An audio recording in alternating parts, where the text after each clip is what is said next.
Gareth. Jordan, how are you? I'm good. How are you? I'm well. It's nice to see you.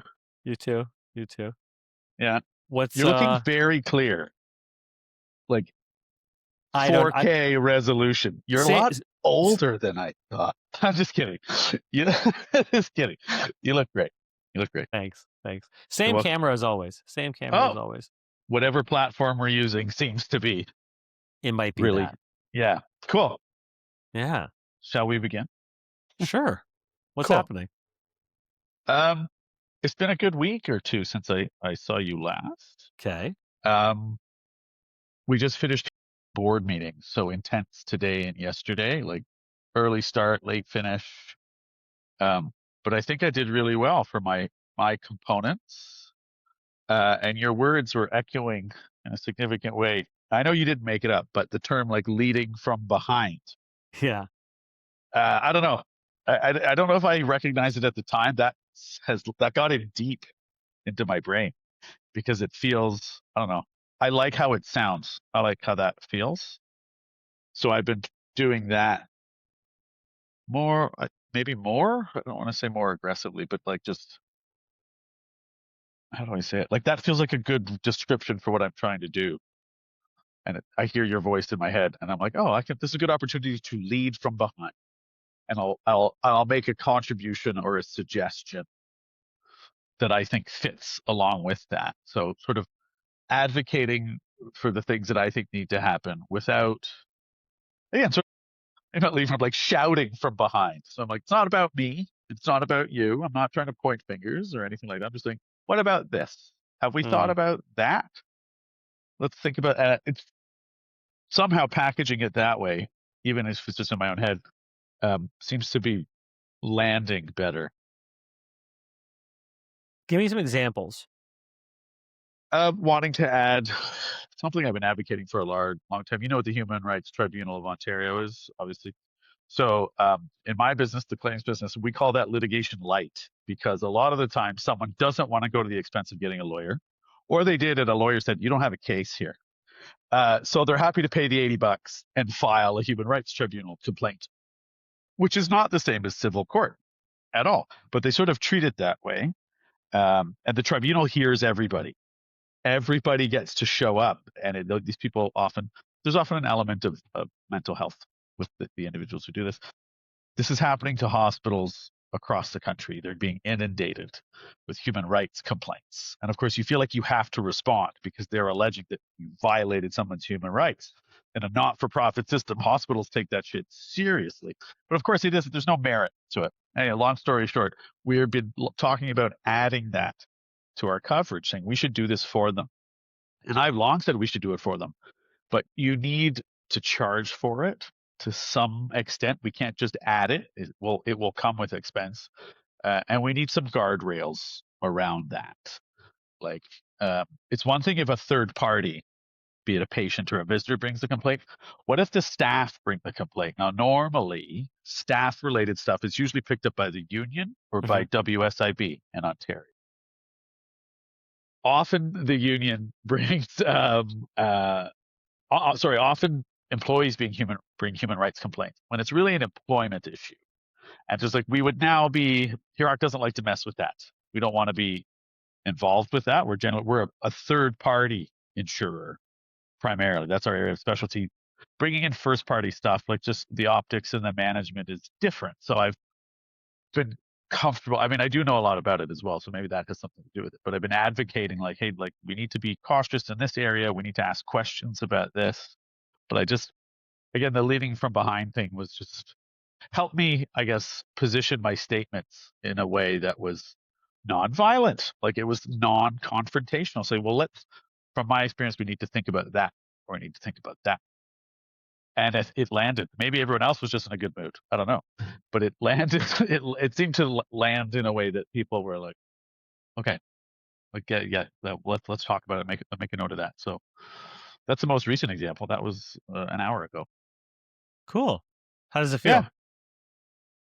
good. It's nice to feel listened to, especially when it's an area of your own expertise.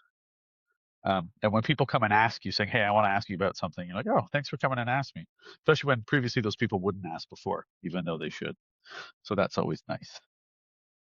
So I think, yeah, overall good. Stuff's been going well, and the team stuff has been going better as well. I think, yes, it has, especially with my director. So I think that's part of it. Hmm. Like she's needed an outlet. I was often the outlet. I was like, I'm always not not that I'm the boss, but like I'm not equipped necessarily to handle some of the queries or some of the stuff she's dealing with. I'm like, I think the answer is this, but I just think having me and sort of this private, confidential career coach, executive coach, is helping, which in turn helps me. Right. So Mm. together, the two of us, I think, are working better together and getting more accomplished, both individually and together. I think. So, So let me ask you a question about the leading from behind. When when you've been using that framework, let's call it, where is that coming from? how do you mean? Like the lead from behind piece specifically? Yeah, where in you is it coming from? Like, what is the intention behind that way of leading? Comes from here, right? Because I was happy I saw a review or something that said Gareth is a caring leader, and that shows, and that means a lot to me coming from our CEO and my boss. I'm like, that matters that you see that, because that is to me deeply personal value, right? I have no time for uncaring people. Some businesses call for that, not ours, I don't think. And that's sort of the hero culture of old. Not saying that it's gone, Mhm. but like I'm one of the people who will hold on to that and sort of try to champion that in a big way. Like, no, we do care about our people. It's like it's one of our values. And I have to remind some people of that sometimes. So the content of what I'm saying is from here, just because I'm a knowledge expert in certain areas, but how it's packaged comes from here. Like I'm always trying to, and thanks to you, like trying to be more mindful of how things may be received. I think I am a strong communicator, but I sometimes don't tailor the message enough or the packaging enough. And that's, I think, through this process has gotten better of considering the audience first and just the idea, maybe leading from behind, what I think of it as is rather than me advocating strongly, it's sort of like, hey, here's a fun idea. What about this? If that makes sense, I'm just sort of coming up with it now, but like that's sort of how I package it. And it comes across as less heavy. As either I'm married to this idea or I think it's really important. I'm able to just bring it forward in a way that is less volatile for all concerned, right? So if you ever played volleyball, and I played volleyball a lot, used to call that the party ball, where it's just like this perfect ball. And it's like your temptation is to jump up and smash it down. It's like party ball. Like don't smash it down and just hit it over lightly. My initially I'd be like, I'm gonna smash the shit out of this. Sometimes people respond not in the way that I would want to that, and perhaps that's my own fault. Instead, just sort of little party ball seems to work. I don't know if that makes sense. It does in my head. Where I'm like, just how you're presenting it seems to land better, and whatever magic Yeah, there is in those words, somehow it works. yeah, it does make sense. As you're describing it, my sense is that um, you're allowing yourself to be softer around what's being presented to you. Yeah, and that's a really good way of putting it. And there are others here who feel that if it's not a forcefully delivered message, then it's not real, and you're Mm, not serious about it. mhm. And I'm not saying that that's definitely how they feel. That's just how it looks sometimes, and that's some people's style. Yeah. And some people recoil from that, right? Either because like, why are you being so serious? Or I don't want to deal with heavy things right now. And I just being softer around the idea. I think also because it comes across as more open. And it's like one of my favorite sayings, and I'm gonna butcher it, so forgive me. But it's like one of the highlights of an enlightened mind is the ability to entertain an idea without necessarily accepting it. And sometimes when someone comes across with this forceful opinion, they're sort of saying, this is what I verily believe.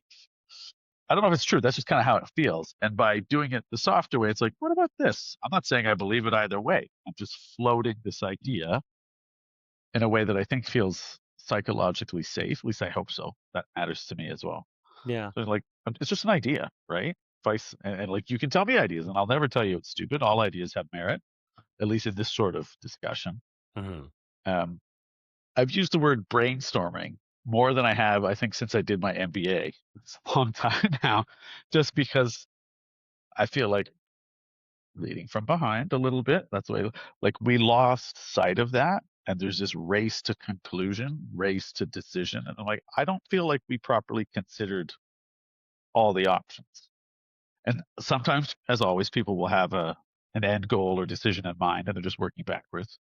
I like to, whether it's because I'm being a little cantankerous dick or not, I don't know, but I'd be like, why don't we brainstorm some ideas around that? Like how, it's a good exercise for us as a team too. Like, why don't we try and throw ideas out at each other? I find, more heads are usually better than one, and has gotten traction a few times to my surprise. It's like, oh, I think some people have a hard time saying no to brainstorming. When you literally frame it that way, they're like, brainstorming is, you tell me, Jordan, is brainstorming ever a bad idea? Are there situations where you don't, well, outside of like the war room, deciding about actual war, where don't you want to brainstorm? Can you think of anything? I can't really. Crisis is different. Mm, But even then, is there a time when brainstorming's bad? is there? I'm sort of asking you, like, I don't think so, really. Again, unless you're in a crisis where it's like we need immediate direction. Even then, is there not a way to lead that Yeah, also I takes sort of everybody into agree. account? I sort Yeah. of agree. One of my favorite questions. So we do cyber incident response. These Hmm. are top secret, like DEFCON 5 things that I can't talk about. Some are in the paper, most are not. If I do my job properly, it's not in the paper. Um, but I am happy to say, like, and what happens if we don't do that? That's what it sort of. And what if I don't do that? What happens? Or what if we don't do that one thing? What are the alternatives around that? Like, always think, are there other options that we haven't considered? Even just asking that question, even if I know the answer, uh, I find that has been helpful too. Are there other options we haven't considered? Anybody have any other ideas? Because sometimes the leaders that I hope will say that don't. So that's again sort of how I see lead behind, kind of like the peanut gallery, just like, hey, what other things are there here? And I like playing dumb, just being not playing dumb, but like, I'm not an expert in this area. What else could we do? The art of the possible. What are other options? And that I'm not married to any ideas. I'm just a simple guy asking questions. Golly gee. Uh, yeah, that seems like that. Most people are like, yeah, let's talk about that for a minute. It's hard to say no. Yeah. There's power in admitting that we don't know. It's my favorite thing to do. That's where I thrive. I don't know anything. Let's talk about this. Let's find people who do know and bounce their ideas off of each other. And even when I do know, it's a good exercise. Also, psychological safety is one of our sort of objectives in terms of team and culture. I don't know if there's a lot of it in reality. And one of the ways I at least try to foster it, saying, well, I don't really know about this. Can someone tell me about this? Or just say, I'm not sure. What do you guys think? Trying to do that as much as possible. Because it's easy, even when I do know the answer, it's easy to say, oh, do this. But nobody really learns anything that way, myself included. And sometimes I feel, did I fail to consider all the other options? And even Well, if not, sorry, go ahead. no, I didn't mean to cut you off, but as I you're was done. speaking, oh, I was done. okay, well, perfect. But I guess my question is, what conditions need to be present to learn? I think we're all learning all the time. Hmm. Um, the question is whether you recognize you're learning in the moment or not, right? So like experience is totally the best teacher, right? And there'll be some things well you'll reflect on later, like, oh, should I learn the lesson there? Or I learned something important there, but you might not have recognized it in the moment. I try to recognize it in the moment. So I say, well, let's learn about this. I ask a lot of open-ended questions. There's a line from the movie, I think it's Too Big to Fail, or Margin Call. This Jeremy Irons. This is during the financial collapse where he goes, talk to me. He's like the CEO and he comes in an emergency meeting at 4 a.m. in Manhattan. He goes, talk to me like a small child or a golden retriever. And I try to do that all the time. Talk to me like I was your 3-year-old son. Explain it to me in the simplest of terms. I think saying things like that, one, if you can't teach it, you don't know it, Huh. right? So that'll tell me whether that person knows or not. But also just saying, I don't know anything about this, trying to make them comfortable. My former boss used to say, when I'd be nervous about making a presentation or something, he would be like, just remember, you know more than they do about this, Hmm. right? And I took perhaps too much confidence from that statement. But it's true. He's like, they know, you know more than they do about this. Don't be nervous. I try to tell people that exact thing. You know more about this than I do. So speak freely. And I'd like to think that I would be one of the safer people to talk to, where I've been at Hero forever. So I say, listen, I've made countless mistakes, some of which are on the permanent record. So like, you don't need to worry about that here. Also, just you've probably heard me say this before, the business of claims. I'm like, we're literally in the business of mistakes. This is our job exists because of unfortunate mistakes that people have made. Most unintentional, some perhaps not, but don't act like you know all the answers. We are in the business of error. So we know it exists and, business is booming, Jordan. So there's a lot of mistakes happening at the moment. We are probably no different. Yeah. Did I answer your question? I don't even remember what the question was. Well, the question is like, what you're getting there, I think. I mean, I don't know the answer, but what What conditions conditions? Yeah. need to be there to learn? So you've already touched on one, right? Which is presence, I guess. Yeah. Knowing that The you person don't needs to be know. open to it as well. Yeah. Needs to be Yeah. open. Just being open to that maybe there's something in this for me. Mm. Either I could do my job better, I know something more. So that I think is important. The environment needs to be conducive, right? Mm-hmm. So it can't be like psychological safety. You need to feel comfortable. I feel like the only way you're going to learn is if you can ask questions to clarify. So you need to be able to do that. The person you're talking to needs to know what they're talking about. Right? I guess there's something to be learned if you listen to someone who doesn't know. It's just probably not a positive lesson. Conditions required. I think both. I don't know if there needs to be teacher student. I don't think that's the only way you learn, but generally openness on all parts, right? Hopefully it's not just we need to get this done right now, because that environment is not conducive to learning. We need to accomplish a task or a series of tasks. Time.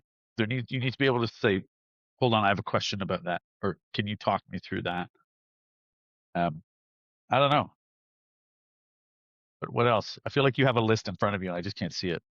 No, not at all. Oh, okay. What do you think? What else needs to be there? I think you've named it. Okay. Like as you've been speaking, you're the image that's coming to mind is like a hand, right? And we were talking Yeah. before about holding a thought. If we hold on to a thought too tightly, Yeah. you might crush the thought. Yeah. You're certainly going to grip it. You're going to be very attached to the thought, Yeah. but also nothing else can get in. Oh, I like that analogy. So it's almost like we need to Delicate. hold ideas delicately, right? Like in a little order bird. for like a little bird, like a golf club. Right? Yeah. In order for stuff to continue to come in. That's a good point.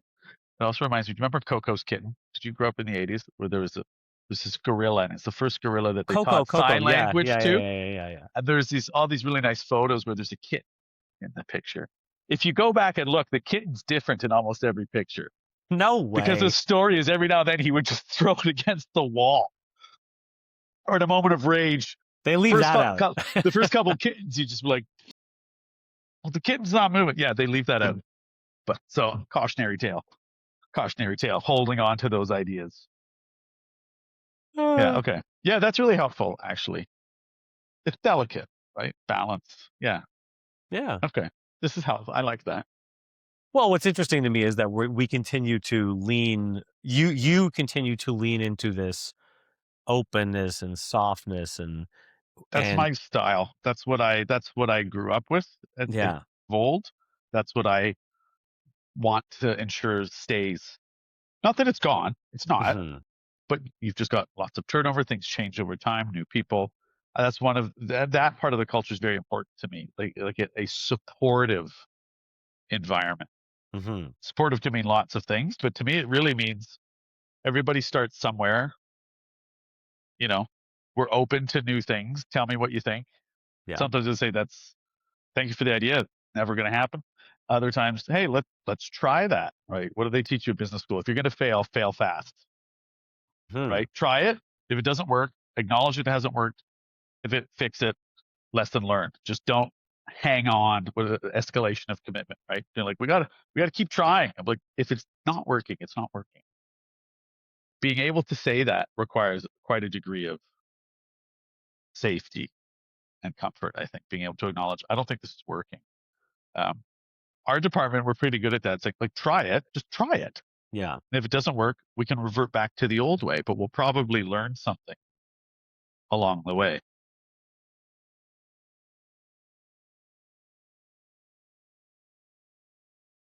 So what, uh, having said all of that, Yeah. what's most present right now? In terms of challenges Hmm. or keeping, like, there's maybe just because we had a good 2 days of board meetings and I got good sleep last night. But it feels like now it's like maintaining momentum. Yeah, I'll say that. So we can have a good few days, good 3 days, maybe it's a good week or two, and then it'll just be derailed by something. And the something that derails it is always like an internal issue. It's not a big claim comes in, a hospital just exploded and we need to put it back together. Like it's not that. It's interdepartmental stuff. So and so just sent me this note, or so and so says we need to be at this meeting. Like it's something silly like that can upset core leaders in my group, and that shit's contagious, right? It metastasizes, it trickles down, and it can be frustrating. I think something we're I think I've said this before, and I know it's something I've noted when we talk about team stuff at the leadership level, especially like consultation and notification aren't the same thing. Consulting with me because you need to talk about something is one thing. Letting me know 5 minutes before the official announcement is made is not consultation in my books. And sometimes there's things where we should have been consulted and weren't. That's the kind of thing that can derail it. So that's sort of in terms of what's front and center now. It's again, being in the claims business, you're always waiting for something to go wrong. I'm like, what's next? And like, what's the next thing that's going to derail what I think is a good bit of momentum and good feeling amongst the team and staff right now? I heard a quote once, can't remember who it was. It's like when things are perfect, that's when you need to worry.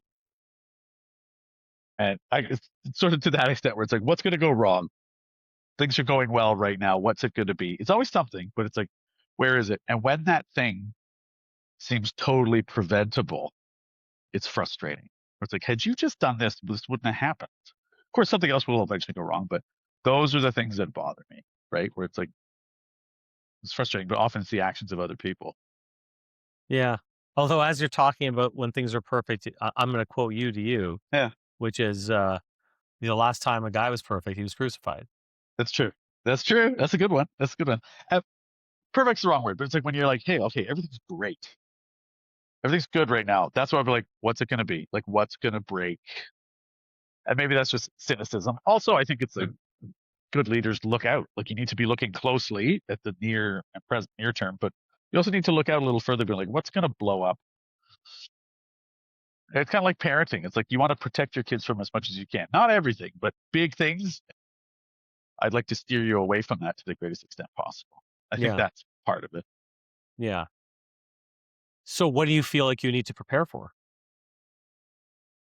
Um, the next instance where another group, and I know probably who it'll be, does something that really upsets us, and it's frustrating because I need to try and tackle those things more head on with the person who's in charge of that group. I'll admit this is unfair. Part of me thinks they don't care. Part of me thinks, like, after a while, something happens too many times where I'm like, you don't want to tell me about these things. I don't know. I believe that there are some people who would rather ask for forgiveness than permission, right? Hmm. And ambition is great. I never want to get in the way of ambition, but ambition can be, some other things can be mislabeled as ambition. And that's not actually what it is, right? Sometimes you can have shitty behavior. You can have people not being kind, not being nice, but being someone saying, well, they're ambitious. Like, that doesn't exclude basic human civility or, like, common decency, especially when you're trying to run a business. And stepping on other people's toes, I think it happens. That's fine. But after a while, oh golly gee, I'm sorry. I'm like, that's the fifth time.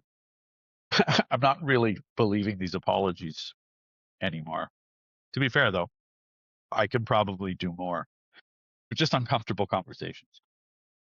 And I think, like most people, I tend to procrastinate on those, right? You want the timing to be right.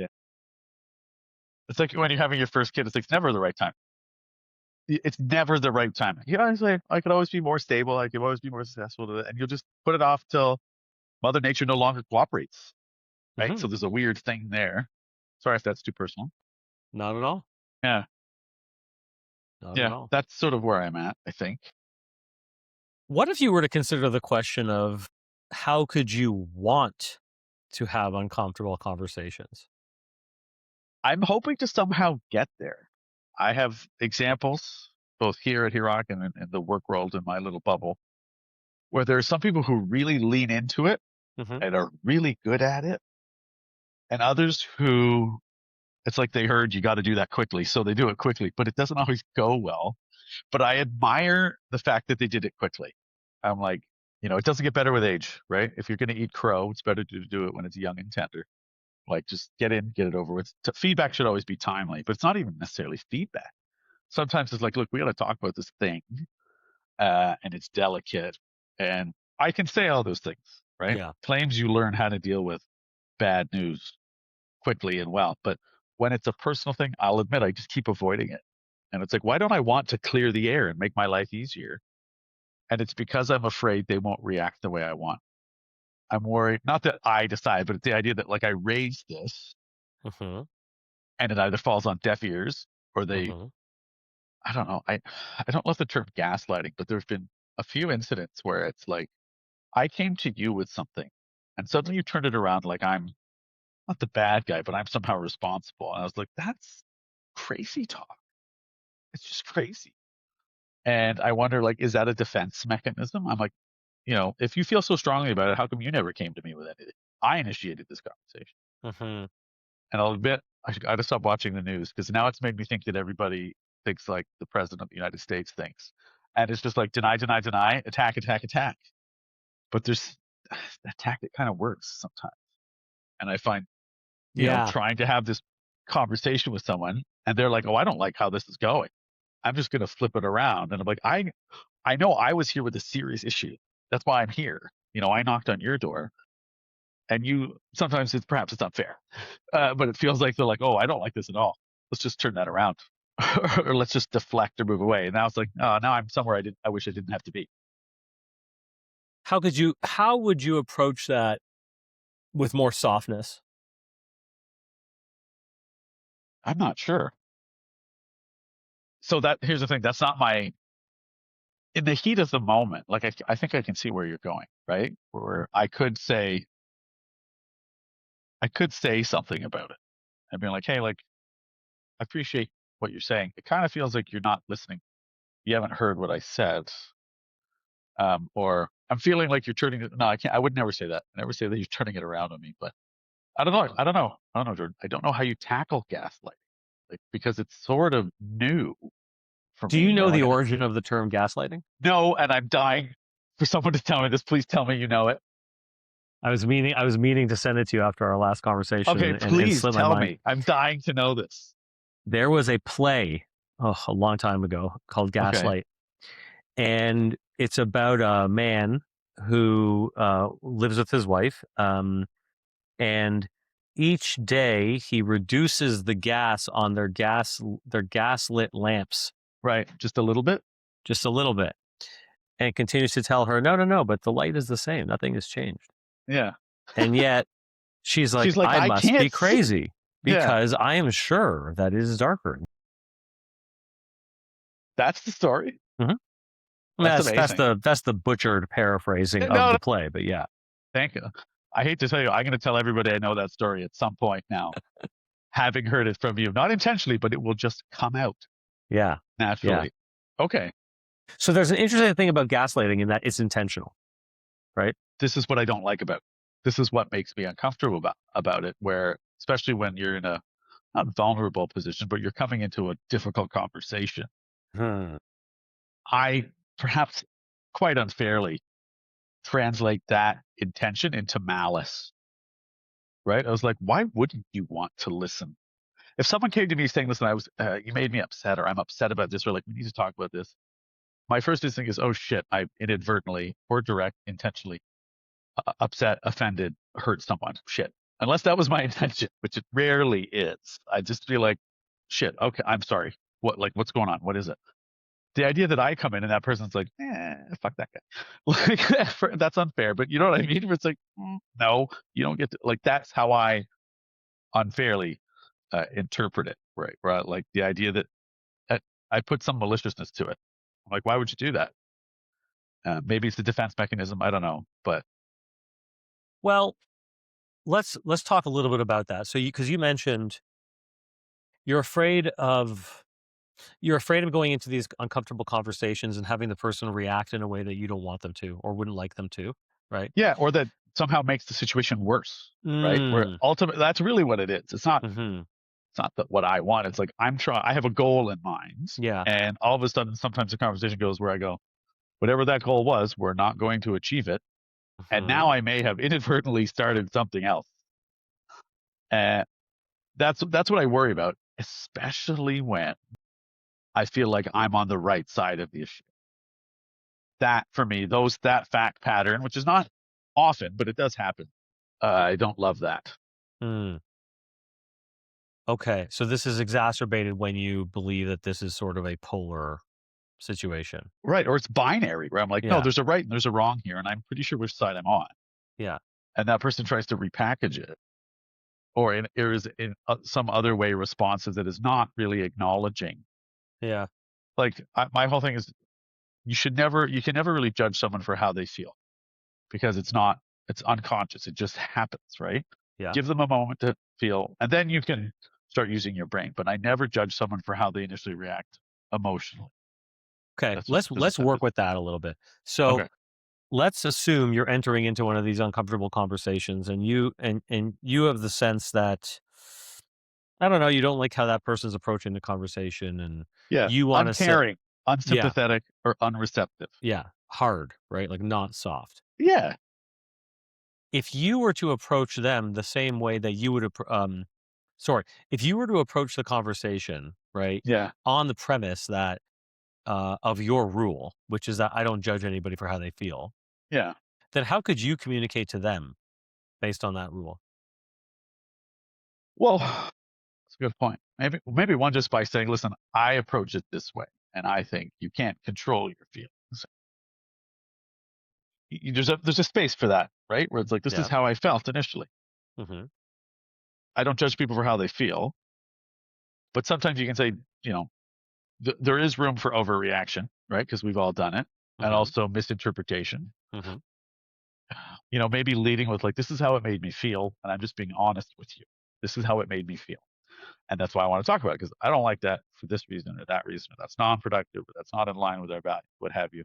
I don't actually do that, Can I right? pause you for 1 second? Yes, In that sentence that you just expressed, rambled through. Yes, you did not use the word "you" once. good. Is that good? Well, you tell me.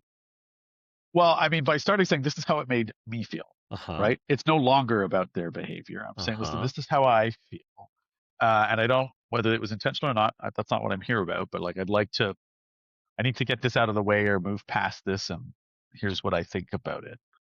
Yeah. Or yeah, and And I haven't done that actually. well, and if I'm you, right, Yeah, and we're having this conversation, yeah, I'm not going to judge you yeah. because I haven't I accused you of anything, right? I've said this is just how it made exactly. me feel. Um, then you hope they want to like explain themselves.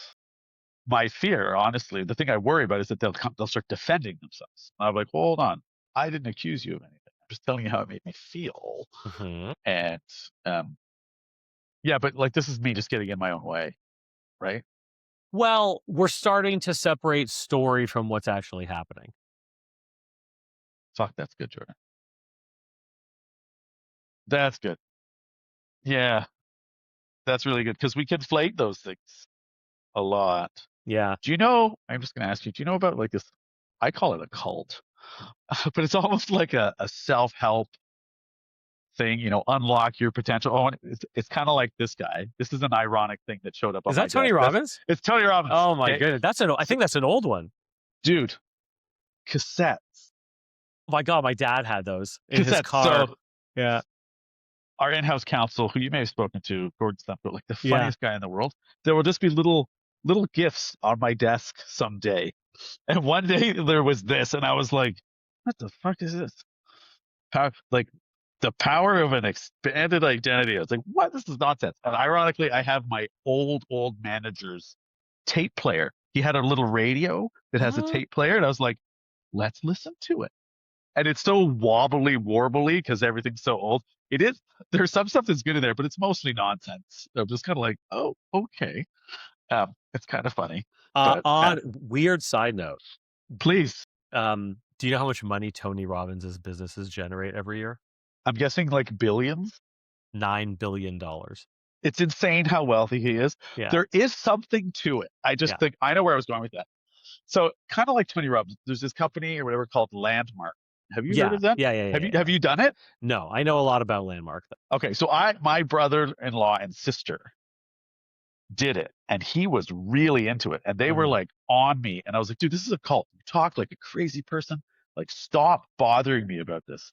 And it got to a point where I was like, this is really like getting in the way of our family. Yeah. And eventually he's like, I'll pay for you to go. I just want you to go. And I was like, Okay. okay, I'm gonna go. And I used to make fun of it all the time. Right. So I went and I did it. I did the weekend long course or whatever, and then all the follow-up stuff.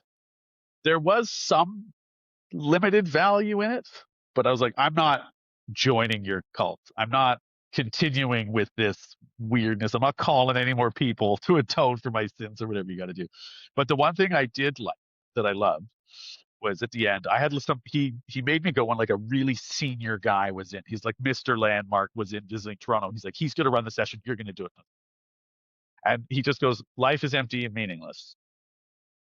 Life is empty and meaningless. And everyone's like, what are you talking about? And he goes, everything in life you have assigned that meaning to. He goes, that's what the secret of life. That's what their whole thing is. Do you know what the secret of life is? Life is empty and meaningless. All meaning you have assigned. It's a story. It's a story that you've told yourself. Oh, I'm not good at that. Is that true, or is that just a story you're telling yourself? And everybody has all these breakthrough moments. I was not that I'm this fully formed, self-actuated person, but I was like, okay, I understand that, but I'm not, oh my God, unleashing all this potential. But that's in the most roundabout way possible. That is using separating fact from story. To me, reinforces that idea. It's like, is this a story I've just told myself where I've even written the ending before it's happened? Yeah. Or should you just go and fucking do it? And that's why that landed, I'll say. Yeah. There are a lot of different ways of approaching that question, actually. So one is Martin Seligman. He has like a method called learned optimism, which is sort of like, have we talked about this before? No. If we have, Um, I've forgotten, so it's all new. oh, okay. So Yeah. his method is like it's A B C D E. It's fundamentally it's like CBT in the sense of Okay. cognitively working with a thought Yeah. to convert a pessimistic thought into an optimistic thought, right? Okay. And you can use it for retroactive things that have happened. It's easier with those. So, for instance, Yeah. it's like A is adversity, B is belief, C Yeah. is consequences, D is disputation, right? Yeah. And E is effect or energization. Is different That's ways the of part where approaching you it. actually turn it around, I'm guessing. Exactly, right. Well, that's Yeah. really what happened. How do you feel, right? Okay. So that's one way of approaching it. There's another way, and it's called the work, right? Sounds culty, it's Okay. not. Um, and it's by a woman named Byron Katie, and I tend to offer this one more often because it's really more about like confronting thoughts and stories, right? So the first question, of course, is like, is it true? Okay. Right? Easy. That's Easy, easy though. right? Easy question. Is it true? Yeah, yeah, and you can most of us can figure out Yeah. pretty quickly Suss it whether out. it's Yeah. Yeah. true. Yeah, right. Unless we're really good about at tricking ourselves. And I dabble. then I yeah, dabble. we all do, my friend. Yeah. We all do. Yeah. And then the next question is, so if we say yes, then it's like, oh well, can I absolutely be sure it's true? Yeah. And Again. Yeah. then you go to the next important question, which is, when I believe this thought is true, how do I react? So what happens for me, right? What happens for me somatically, emotionally? What goes on cognitively? Do I ruminate more, right? And then, of course, the power question, which is, who would I be without the thought? And it's in that question, Without the pessimistic thought the pessimistic thought or the or the negative negative thought thought. or, Yeah. Yeah. The yeah, limiting right? thought. Okay. The I'm with you. limiting thought. Yeah. Yeah. Yeah. And it's in that question that we then see the possibility for flipping it because we realize, oh, without the thought, the story changes about me. Right. Yeah. This And, is similar to what I was saying. Like yeah. repackage that negative experience as a positive, or rather, the story you wrote for yourself, which is almost always critical and not helpful. If you just erase that, like it could be whatever you want it to be, right? It just, some of us wrote these stories and believed them for so long, it becomes legend, it becomes myth, right? It becomes law. And eventually it's like, no, you just made that up. Is it true? Is Based it on true? what? Based on Where's your what? evidence for that? Are you absolutely Exactly. sure? Okay, I'm mixing things up, but that's actually really But helpful. it's all basically the same thing, Yeah, right? yeah, Which is fundamentally this idea that, and by the way, some stories, like you just said yeah. it, you don't even know their stories. Well, it's the law, Yeah. right? It's like, no, this is how it is. It's like, is it? I'm afraid of heights. Yeah, yeah.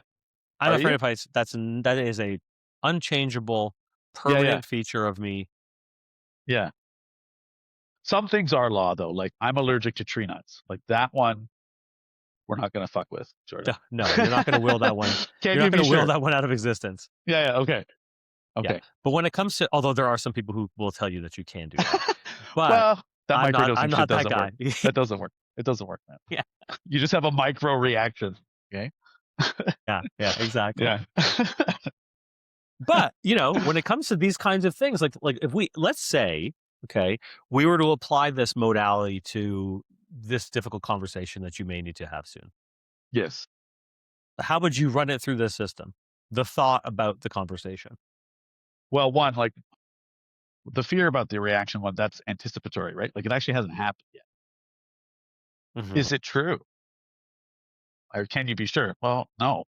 No, I can't. No, I can't. And I mean, part of me does know that. It's like, dude, you just have to go. Like you just have to Yeah. do.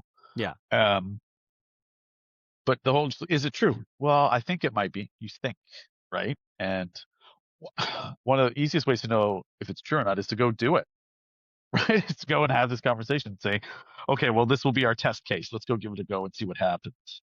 Yeah. But then even just keeping that at the front of your mind, like just remember this is a story you've told yourself rather than like confirmation bias. Oh, see, he's doing it. Just sort of being like, or she's doing it. Be like, wait, hold on. Is that actually what they're doing? The other thing is just to ask, in a soft way. Those are tricky conversations, right? Like, I feel like you're doing this, or I feel like you're Let's repackaging it that way. let's zone in on the third question, which is, who are you when you believe that thought? Right? Or how do you react when you believe that?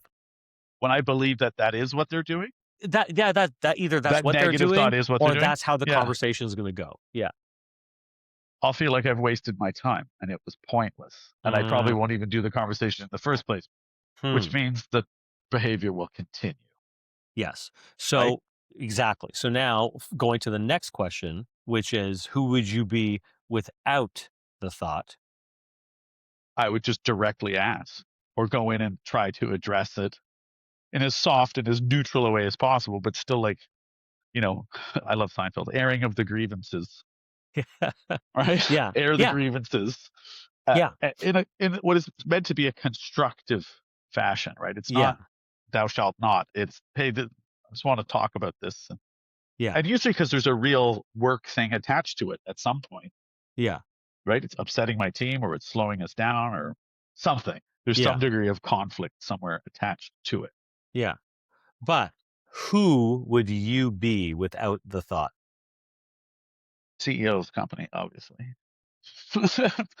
um, just better than I am now. Like I'd be more confident with certain, more able to address. When I did my MBA, they used this analogy, like the little rocks in your shoe. They would talk about team dynamics, which is Mhm. exactly what this is. Little rocks can become big, jagged pieces of shrapnel if you don't deal with them. So that little rock that makes you a little uncomfortable, stop and deal with it. Otherwise, it'll get worse and worse and worse. And I think sometimes I lose sight of that. Also, of course, the irony is that MBA school, they also say, can you live with it?